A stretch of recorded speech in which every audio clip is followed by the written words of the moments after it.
बरसों से लड़ाई लड़ रहे, संघर्ष कर रहे हैं, हम आरक्षण मांग रहे, जो मेरा अधिकार है, जो हमको नहीं मिले। लेकिन मोदी जी के दो चश्मा है, और दो चश्मा में एक चश्मा जो है वो धुंधला हो चुका है और एक चश्मा से दिखाई देता है ना। बरसों से लड़ाई लड़ रहे, संघर्ष कर रहे हैं, हम आरक्षण मांग रहे, जो मेरा अधिकार है, जो हमको नहीं मिला। लेकिन मोदी जी के दो चश्मा है, और दो चश्मा में एक चश्मा जो है वो धुंधला हो चुका है और एक चश्मा से दिखाई देता है। और एक चश्मा से कौन दिखाई देता है?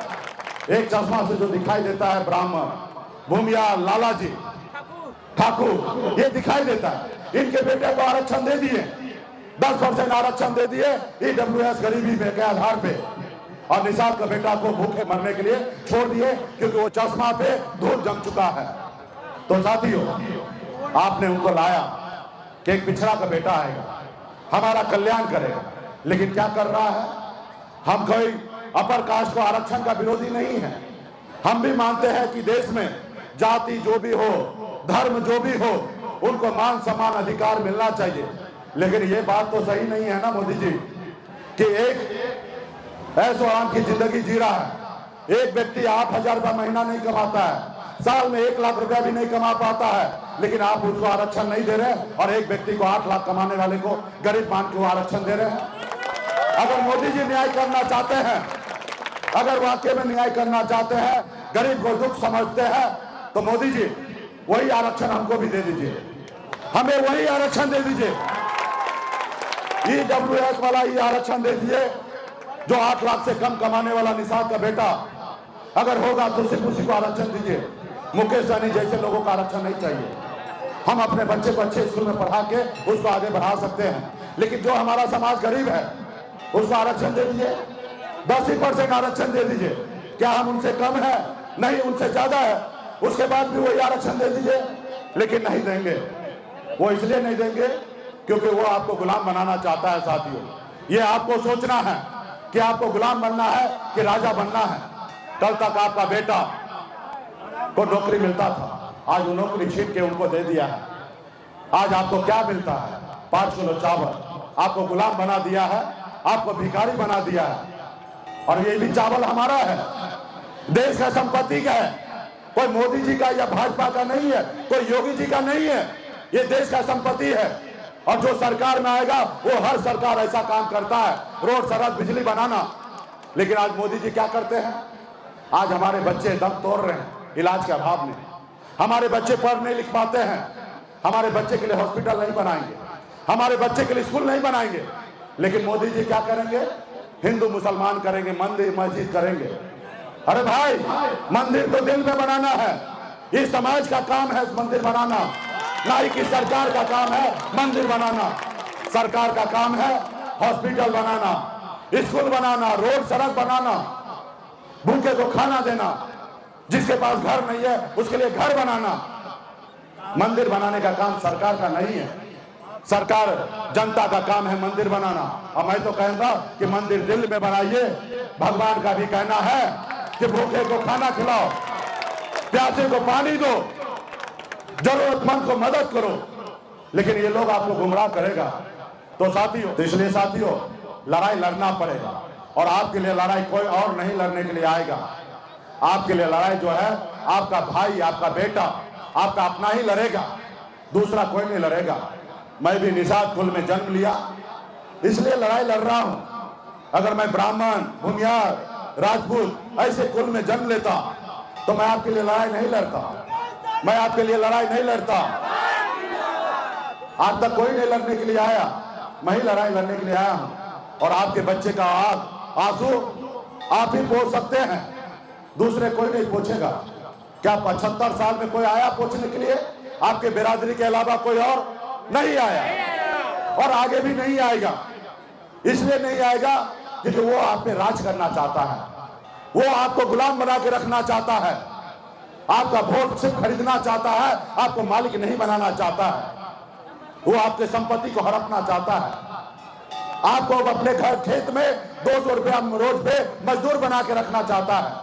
वो नहीं चाहता है कि आपका बेटा पढ़ लिख कर कलेक्टर बने, क्योंकि वो आप पे राजा बनना चाहता है, मालिक बनना चाहता है। लेकिन आपको सोचना पड़ेगा अधिकार के लिए लड़ाई लड़ना पड़ेगा।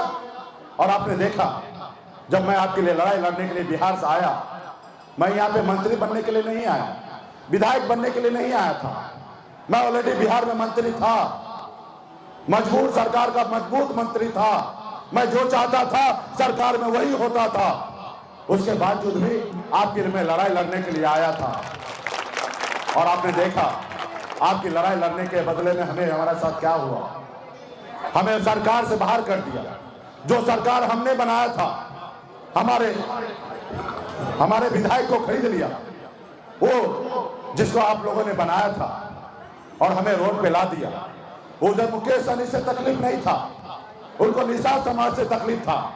उन्होंने देखा कि निषाद समाज का आवाज बन चुका है मुकेश सहनी। मुकेश सहनी को रोको। आज 4 विधायक बनाया है, एक समय 125 बनाएगा। जैसे लालू जी, मुलायम सिंह यादव जी, बहन मायावती अपने दम पे सरकार बनाया, ऐसे मुकेश सहनी भी सरकार बना लेगा। फिर गुलाम किसको बनाओगे? और इस समाज को रोकना है तो पहले मुकेश सहनी को आवाज को दबाना पड़ेगा। और फिर उन्होंने हमारे विधायक को खरीद के हमें सरकार से बाहर कर दिया। वो नहीं चाहता कि निषाद का बेटा मालिक बने, और फिर आपको गुलाम बनाने के लिए रणनीति बनाने लगा। आज भी वो हमारे पास आते हैं, आज भी भाजपा वाले कहते हैं कि सहनी जी मेरे साथ आ जाइए और 2025 में मुख्यमंत्री बन जाइए, लेकिन हमारा गुलाम बन जाइए। लेकिन हमने कहा, भाई हम मलाह का बेटा है, हमारे बाप दादा ने मछली मारता है, जाल में मछली को फंसाता है, नाई की जाल में फंसते हैं, हम उसी का बेटा है। हम जाल में मछली फंसाते हैं, खुद फंसते नहीं हैं। हम अपना झोपड़ी में रहेंगे, हम अपना झोपड़ी का बादशाह रहेंगे, लेकिन तुम्हारे महल में आके हमें गुलामी नहीं करना है। हम तुम्हारे महल में गुलामी नहीं करना है। जब तक सांस रहेगा, जब तक जान रहेगा, अंतिम सांस तक अपने समाज के हक अधिकार के लिए हम लड़ाई लड़ते रहेंगे साथियों, लड़ाई लड़ते रहेंगे। और ये सब बदलाव भोर से होगा। जब मुलायम सिंह कर सकते हैं तो निषाद का बेटा क्यों नहीं कर सकता है? जब लालू प्रसाद यादव जी कर सकते हैं, जब आदरणीय लालू प्रसाद जी जो कर सकते हैं, वो निषाद मल्ला का बेटा क्यों नहीं कर सकता है? जो हमारे दलित की बेटी बहन मायावती जी कर सकती है, वो निषाद के माता बहन क्यों नहीं कर सकती है? हम भी वो कर सकते हैं, क्योंकि हमारे पास 15% वोट है। आप लोगों ने तो अच्छा काम किया, देश दुनिया में अपनी पहचान बनाया, आपने संघर्ष किया, लड़ाई लड़ा, लेकिन आपके साथ आपकी गद्दारी आपका बेटा, आपके भाई, आपका अपना नेता ही किया है। वो नेता जिसको आपने मंत्री बनाया, आगे बढ़ाया, आज राज्य में वो जाने पहचाने जाते हैं। वो किसके दम पे? आपके दम पे। आज मैं इतना बड़ा नेता कहला रहा हूं, चाहे बिहार में या उत्तर प्रदेश या झारखंड में। हमें नेता किसने बनाया? आपने बनाया। हमें कोई ब्राह्मण, भूमिहार या लाला जी नहीं बनाया, कोई यादव जी नहीं बनाया, कोई दलित भाई ने नहीं बनाया।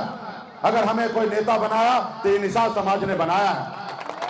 आज दिल्ली के रिपोर्टर यहाँ पे होंगे, अगल बगल में आईबी वाले होंगे, राज्य सरकार के आईबी होंगे, मोदी जी के लोग होंगे, और वो देखेंगे कि अरे मुकेश सहनी के लिए उनके लोग दीवाना हो गया है, उनके लोग मजबूती से खड़ा है, मुकेश सहनी जो चाहेगा वही होगा। ये रिपोर्ट धीरे धीरे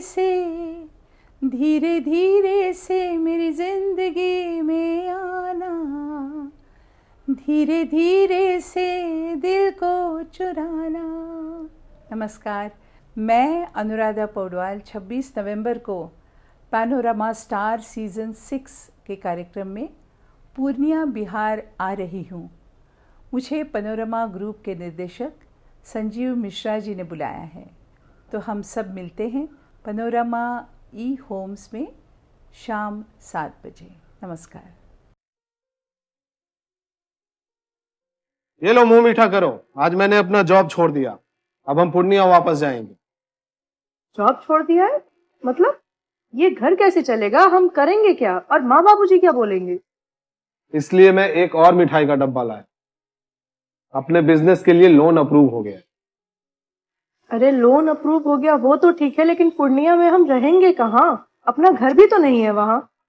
इसलिए तो एक और मिठाई का डब्बा अलग से लाया हूँ। हमने पूर्णिया में घर ले लिया है, पूर्णिया के ई होम्स पैनोरमा में। पूर्णिया में पैनोरमा ग्रुप लेकर आए हैं ई होम्स पैनोरमा। बड़ा घर, आलीशान जिंदगी और अत्याधुनिक सुविधाओं के संग। अरे अरे, अब क्यों मुंह मीठा करवा रही हो? क्योंकि हम घर वापसी जो कर रहे हैं। घर वापसी की खुशी पूर्णिया में ई होम्स पैनोरमा के संग। ई Homes Panorama, luxurious lifestyle redefined.